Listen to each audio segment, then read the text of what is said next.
Welcome to the Combat Cast. We're just talking about Ian Gary. Yeah. I like him. Anyway. I like the come up. I like the come up for fighters. We'll see. We'll see. Yeah, we're wondering if he's got, we got to see if he gets stiff competition. This is the first time we ever just jumped right into this. This is kind of fun. D-Rod is tough, but he's in the top 15 now. So there's some real killers, some good wrestlers up there. So what I like about his performances so far is, though, he's won some decisions where he's clearly just done what he's had to do, and he's also been able to finish people. So I feel like he's always working on being a complete fighter. He's not somebody, who's just a knockout guy or a decision guy. And he's interested in improving. They were talking about how he's going to Brazil for an indefinite amount of time to train jiu-jitsu, and then he's going to City Kickboxing to train without a signing. So he's doing the right things, you would imagine. So. Yeah. And he's confident in himself, but not to the point where he just comes off like obnoxious, I don't think. He's just comes off confident and passionate. Not yet. We'll see. Time will tell. See when he throws a dolly through a bus. But every Irish guy getting fucking stereotyped now. Let's tell people what we got coming up now that we're a minute in. And, all right. We'll talk about today's show. So there's no fights next week. It's Memorial Day weekend, May 27th. So we're not sure what we're doing yet, but we'll come up with something, or we'll take the week off. We don't know. So after that, June 3rd, UFC Fight Night. Now another change in main event. It will be Cara France versus Albazi instead of Silva versus Brendan Allen. I believe Brendan Allen had a knee injury, I think, and had to pull out, unfortunately. So we're gonna see a flyweight fight instead. And then June 10th, UFC 289, Nunes versus Aldana. Who cares? And then June 17th, UFC Fight Night, Vettori versus Cannonier. I am excited for that one. You're salty today a little bit, though. That's all started. I'm going to be the salty one. I got fuck me and Gary, but it's all started because of you.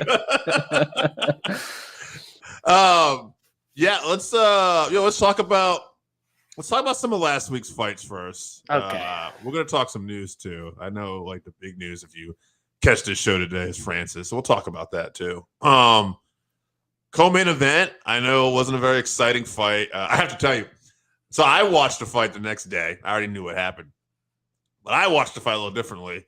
I watched it, and whenever there was a low blow, I fast-forward that part. And then I made myself some dinner. I took a pause in between rounds. So I had a completely different perspective. It didn't really drag. I'm like, it's not a bad performance, except for the fact that Johnny Walker did not.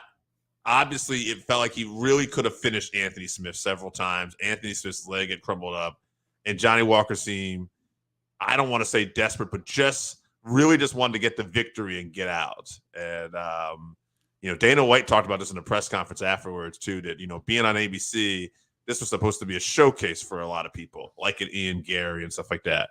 And everybody really did deliver. Carlos Umberg, I believe his name is, he was on earlier. He got the finish, too.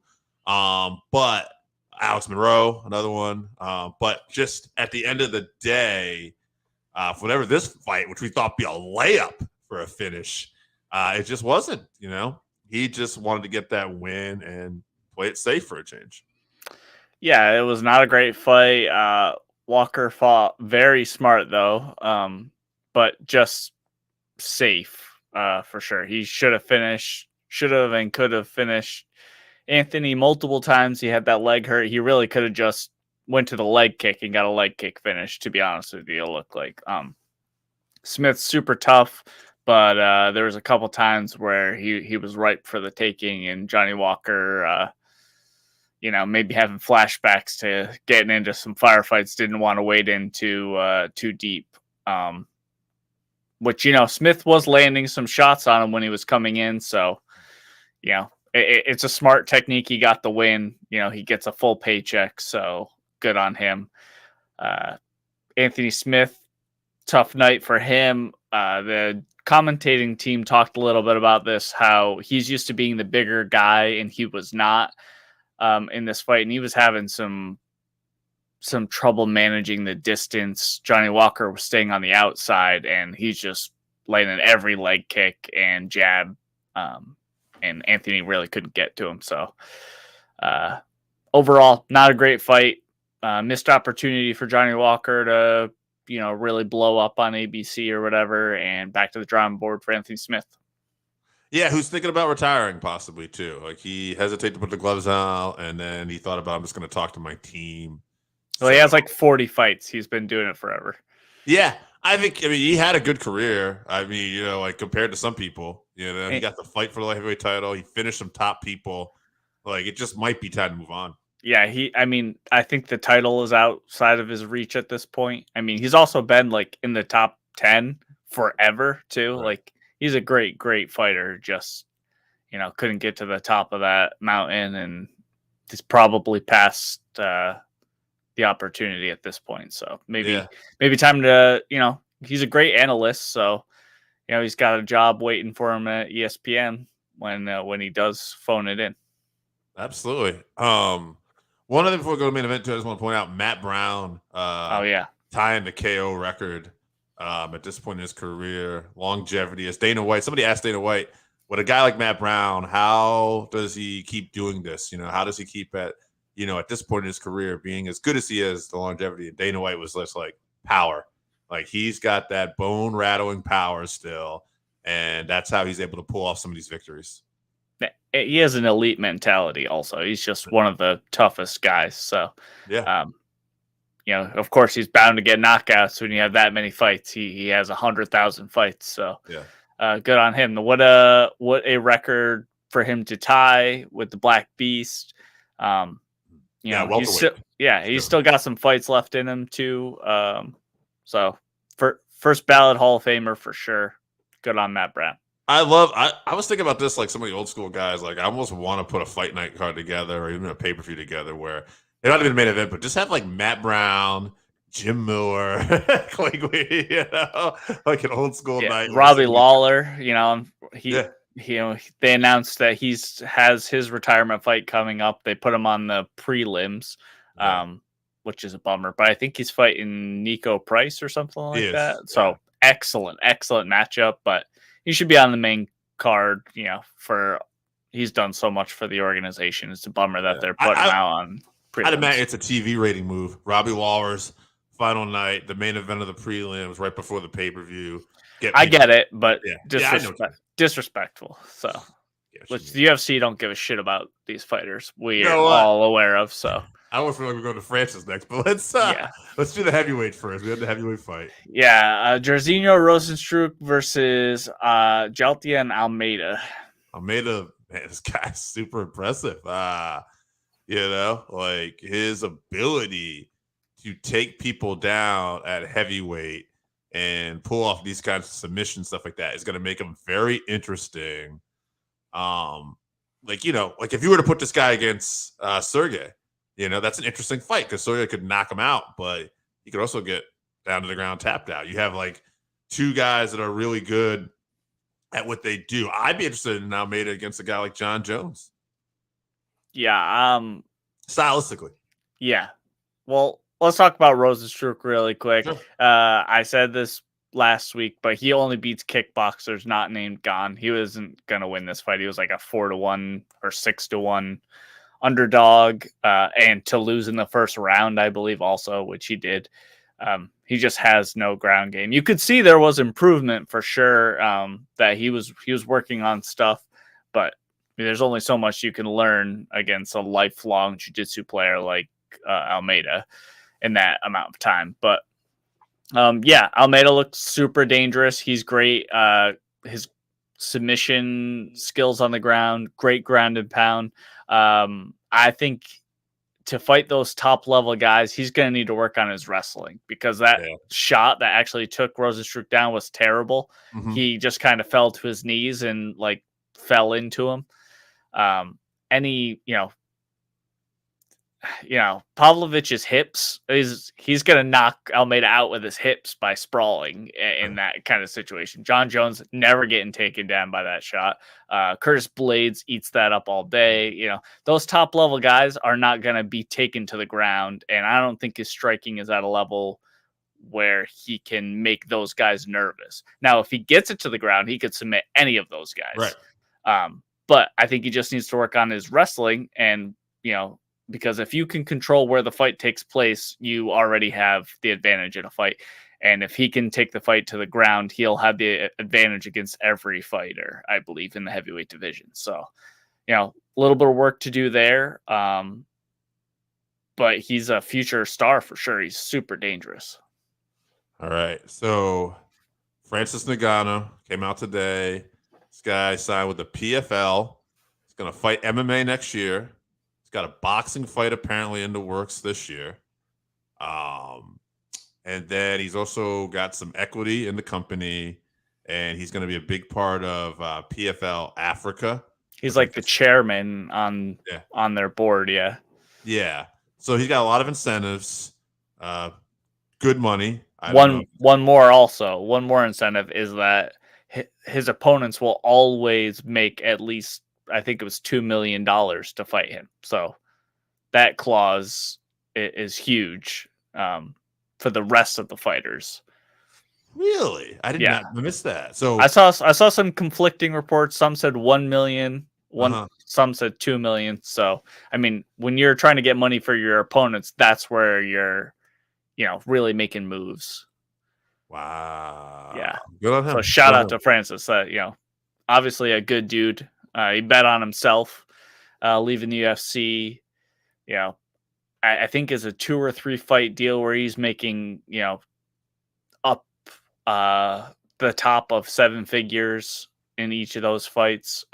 It's not a long deal, like an 8-fight deal like they did in the UFC where you're tied into that contract. He could have more than 3 fights left. So it's possible we see him somewhere else or renegotiates. Absolutely. Yeah. That's smart. I mean, 2-3 fight deal. He's still in shape to fight. He should probably go. You would think, you never know. There seems to be this curse sometimes when we expect people just to go dominating after it and they get caught or something happens. Right. You get that money and you lose your first fight. Yeah. A guy like Verdum, who we think he'll probably fight in 20. I mean, that's a guy you would think Francis will knock out. But, I don't know what the drug testing is like in PFL. And then also on top of that, like if they gets to the ground for any reason at all, like that's he's in big trouble. Yeah, that's a huge problem for you. So it's an interesting stylistic fight when that happens. And I'm curious who he's got in boxing. I feel like there'd be more rumors and stuff. It was Fury, but I am wondering if he's going to get Deontay Wilder. So Deontay just got re-ranked as like the number 1 contender or whatever. So I think, that puts him back up there with the actual boxers. And I don't know, it might be tough for Francis. I'm not sure who he's going to get. The Wilder one is his best bet, I think. Stylistically, it's just going to be whoever lands the first big punch in that. And Francis is fast as fuck. So that's who I want to see him fight because he might have a chance. But I don't know. Maybe it's somebody a little farther down the pecking order, like Ruiz. That'd be a great fight, or a Dillian White or something like that. If he can't pull off the boxing victory, if he just gets paid and then he's able to do 2-3 fights for PFL, right? If he's able to win a boxing, like if he scores a knockout and then he fucking wins his 2 fights in PFL. Here's the thing too about the PFL. People talk about, but I do think PFL and Bellator would probably be open to working with each other because you don't have many heavyweight possibilities. And if you're Bellator, why would you not want the former never lost UFC heavyweight champion, PFL, top draw? Let's say he wins the heavyweight title, whatever they want to do over there.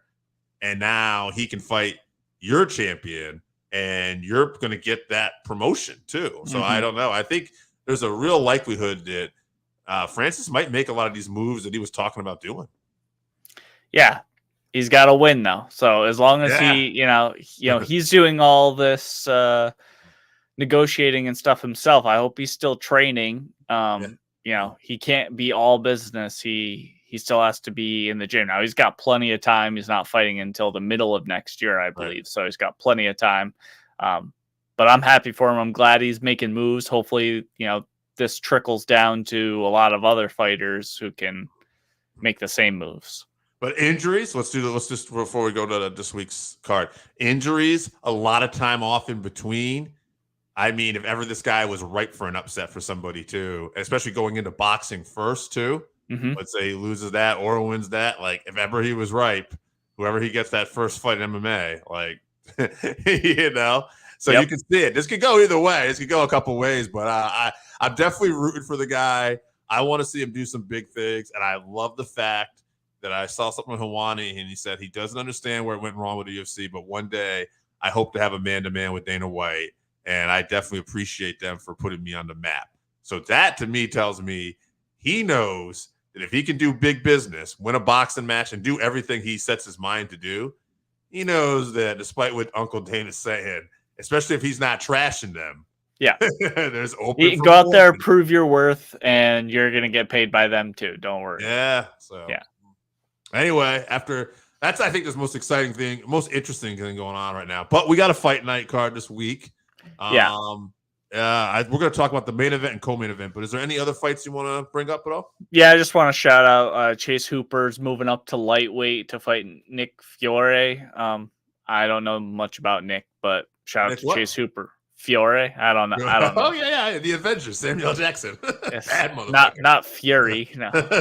Hopefully this guy has two eyes. So good luck, Chase Hooper, though, at lightweight. All right, let's get into the co-main. Edmen Shahbazyan versus Anthony Hernandez. Hernandez 10-2-1, only 1 KO, 7 subs though, 2 decisions. He's won 3 in a row. He's gonna probably want to try to get this to the ground.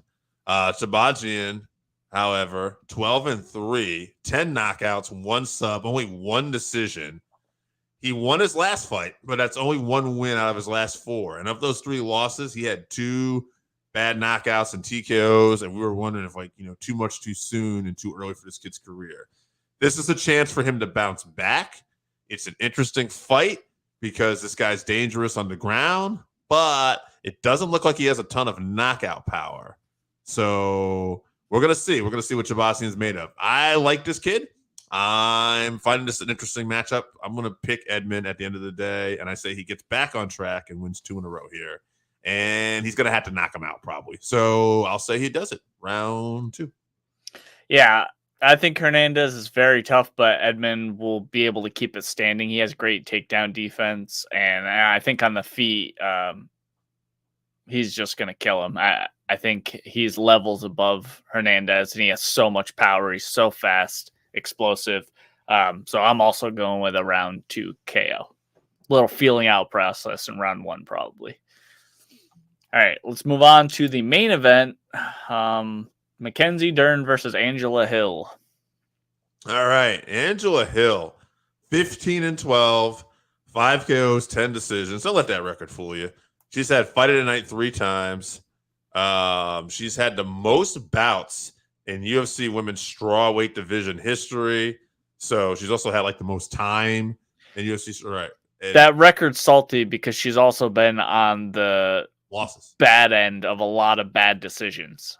Yeah, I think she has most losses in UFC strawweight division history. I'm sure. Yeah. So, but a lot of those were decisions that could have gone either way. Some of them should have gone her way. Mm-hmm. And but she's a grinder, mentally strong, and she can go the distance. So it's an interesting fight. But Dern, 12-3, 7 subs, 5 decisions. Performance of the night 3 times. Most submission wins in UFC strawweight division history at 4. And second most submission wins in the UFC among women. So she's a great grappler, great submission fighter. Hill will try to keep it standing. She's capable. Can she? I think she is, but I don't know. Something tells me that Dern's going to win this one, and I'm going to take a submission, and I'm going round 2 again for Mackenzie Dern. Hill is also 38 years old, so that's a factor as well. But I like both these fighters, but marketing-wise, the UFC definitely wants Dern to win because Angela's 38, she has a salty record, and Mackenzie Dern, and she's not 38, and she's an Instagram model. But if she manages to get it to the ground, she can submit anyone. But I don't see it going that way. I think Hill's very experienced. She has very good takedown defense. And on the feet, she may not have as much power, but she's technically a much better striker. So I think she keeps it on the outside. She has to keep an eye out for Mackenzie blitzing in, which she will continue to do the entire fight because she's a warrior. But I think she just kind of snipes her for 5 rounds for a decision. All right, there you go. Anything else you want to talk about before we get out of here? No. Sneeze. All right, tell people we got coming up, and then we'll. All right, we have no idea what we're doing next week for Memorial Day. We may take the week off. We may do Jeopardy. We may do a 5-3-1. So keep an eye out on the channels for that. And then June 3rd, UFC Fight Night, Cara France versus Albazi. And then June 10th, UFC 289, Nunes versus Aldana. The rest of the card's pretty good. Right. And June 17th, UFC Fight Night, Vettori versus Cannonier. I'm excited for that one. Should be a good one. All right, guys. We will see you at the fights. Hopefully.